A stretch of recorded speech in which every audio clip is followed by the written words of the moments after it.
Welcome to the Sorcery Podcast, your sacred space to delve into spiritual tools, topics, and practices that will illuminate your path of soul remembering and healing. I'm your host, Ligia Costa, a soul guide, alchemist, soul writing coach, and the creator of the Trust Pathway. I'm deeply grateful to have you here with me.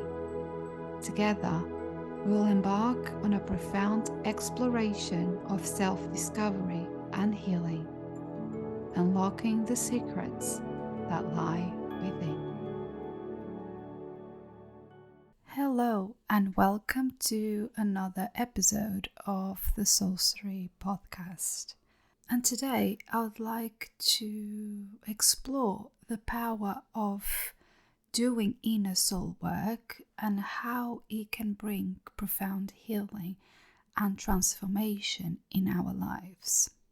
As cyclic beings, we experience various cycles and seasons within ourselves, which mirror the patterns we observe in the outer world. And within us, there is this feminine and masculine energy, the yin and the yang. And today I would like to focus on the yang feminine energy, which is the winter of our inner world and holds the power of divine healing and self-discovery. Within this energy lies our shadow self, the parts of us that we might be ashamed of, the parts of us that we reject, that we despise, that we ignore. And it is in embracing this divine feminine energy that we open ourselves to the profound practice of shadow work and embodying our shadow selves. There are a lot of misconceptions about shadow work, and a lot of people avoid doing it because there is this fear that you're going to face the dark side of you that you just don't want to see. But shadow work, simply put, is just the process of engaging in deep inner work. However, we cannot force this process to happen. It's intuitive and it emerges at the right time. But we must be willing to meet our shadows in order to experience healing and find the light within us. Many of us yearn for love and light, this love and light energy that we witness in other spiritual teachers and healers and even influencers. But what we often forget is that they have arrived at this state by facing their shadows and finding peace within. It wasn't a process that was done overnight. It took years and years of inner work. So you might be asking, how do I embark on my healing journey? How do I do that? And the first step is always to allow whatever needs to come up to the surface to come in its own divine time. Because often we try to avoid feeling overwhelming emotions. We might numb ourselves in order to avoid feeling the pain. However, it is so important to lean into these feelings, to allow ourselves to feel these emotions, to explore the underlying numbness and uncover what lies beneath, what really is underneath that pain. Because when we create space for stillness and silence, we are able to reconnect with our bodies and witness the inner work that needs to be done. Our bodies, our hearts will guide us towards what are the areas of our lives that need work, that need nurture, that need healing. And this safe container allows resistance to dissipate and opens the doors to healing. Surrendering to stillness and being present in the here and now allows the universe to step in and to assist us. When we are too much in our heads, when we are too much in the past or too much in the future, worrying with what's going to happen tomorrow and worrying about all the things that we need to get done. When we are too much in our heads, we don't allow things to unfold before us because we are trying to control all the situations. So when we allow ourselves to surrender and to be still and to be present in the now, rather than being worried with what happened in the past or what might happen in the future, we let go of our grip, of our need to control the life around us. And we are able to surrender to the divine flow. And it's really important to embrace our mess. It's really important to accept our messy and imperfect selves and acknowledge that we made mistakes and that it's okay. And mistakes will be made as well because we are in a process and because we are not perfect. Now, the divine feminine energy plays a significant role in identifying the inner work that needs to be addressed. Because when we allow ourselves to surrender and to let go of control,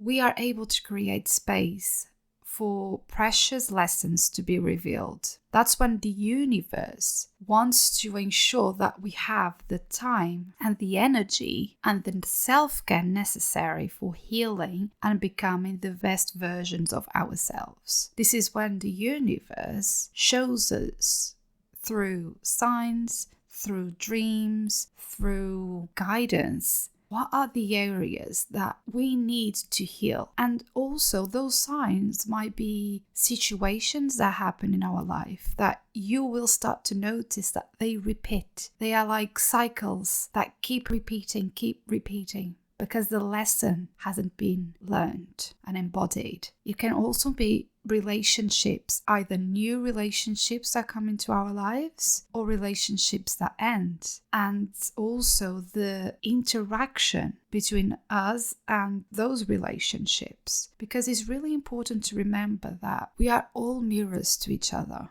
And when we get activated, when we get triggered by a relationship or something that happened in a relationship, it is normally nothing to do with the person or the words or actions that happen, but most likely to do with a projection of our own self. Meaning a reflection of a trigger that happened in our past and that we haven't healed yet. So every time something touches that wound and it hurts, it's a sign that we need to go deeper and heal more layers of that wound. But also they are reflections of our shadow selves, the parts of us, as I explained before, that we either reject or we deny in ourselves and we don't want to admit that we own. So being this divine feminine energy, this yang energy, is being open to taking responsibility and seeing in these signs from the universe, in these relationships or situations that are basically mirroring back to us something within us that we have and we haven't accepted,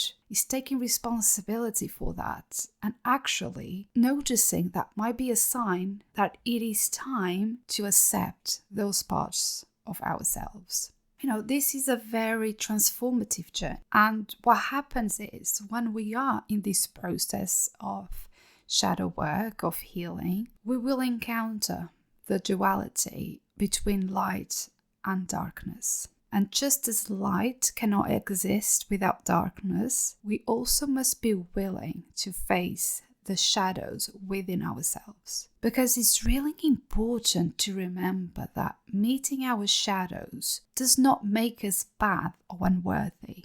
That accepting and embracing the parts of us that we are ashamed of or feel guilty or that we reject does not make us a bad person or unworthy of love or being loved. but instead, it means that we are embracing and loving all parts of ourselves without shame or judgment. We are basically accepting our wholeness, everything that we are. And healing is this.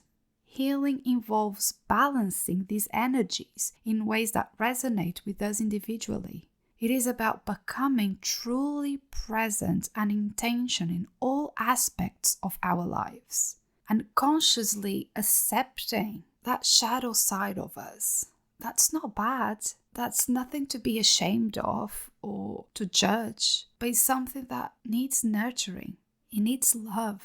And when we start to embody and accept all parts of us and healing on a spiritual, cognitive, and practical level, we can then embody divine balance and reclaim our power for healing and peace. I spoke about trust in another episode, and I want to remember you that in this process of shadow work and healing, it's crucial to trust this journey, to trust ourselves, to trust that the journey of healing is not about controlling the direction that it goes as we expand and evolve, or as we move through our own cycles and seasons, but it requires us to take a leap of faith into the unknown and believe that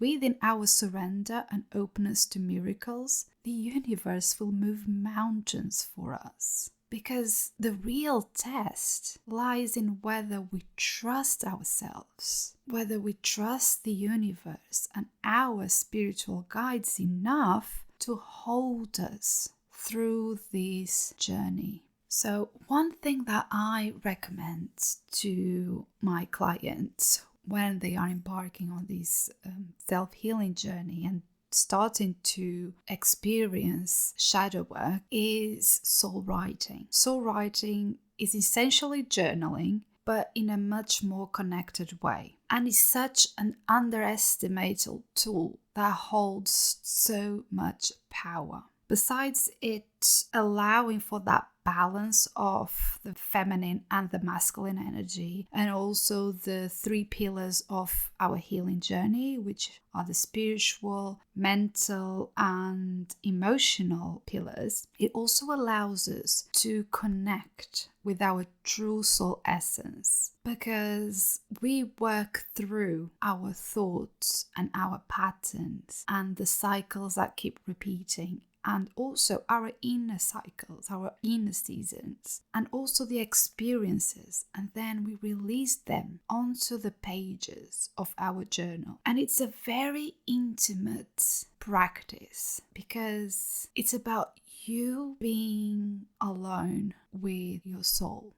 It's about you and your soul having a conversation in such a deep and meaningful way. And this intimate and even meditative practice creates a safe container to do your inner work, to lead you through the darkness to find the light within, and ultimately bring you the peace and the healthy mindset that you yearn. I can't recommend enough to do soul writing. It's such an important aspect of the healing journey because it allows you to do the reflective side of the healing work, of the inner work. And again, when you do it from a soul perspective, it creates this very intimate conversation with your soul, with your higher self that only wants the best for you, only has the best guidance for you. And that alone is so precious and beautiful. If you would like to understand more about journaling I have a free masterclass on my website that you can watch and download. And I also have my Trust journaling deck that takes you through the 5 stages of healing. And it's a journaling deck that inspires us to do soul writing and to do this more intimate connection with our soul. Before I love you and leave you, I have a soul inquiry for you from my Trust journaling deck. And the card that I intuitively pulled for today's episode is: what does trust look like and feel like? What does trust look like, feel like?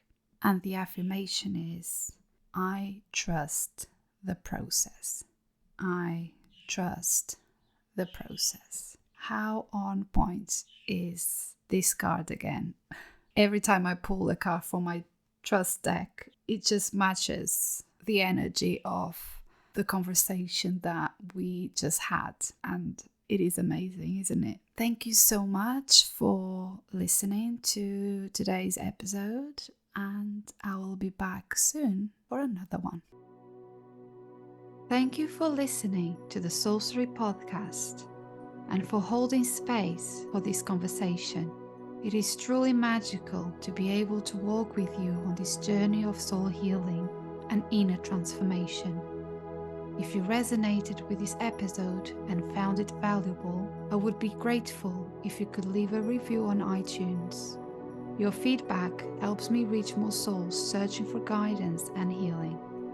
For more guidance and soul wisdom to support soul awakening women through the journey of alchemy, please visit my website www.ligiacosta.co.uk. Love and healing to all.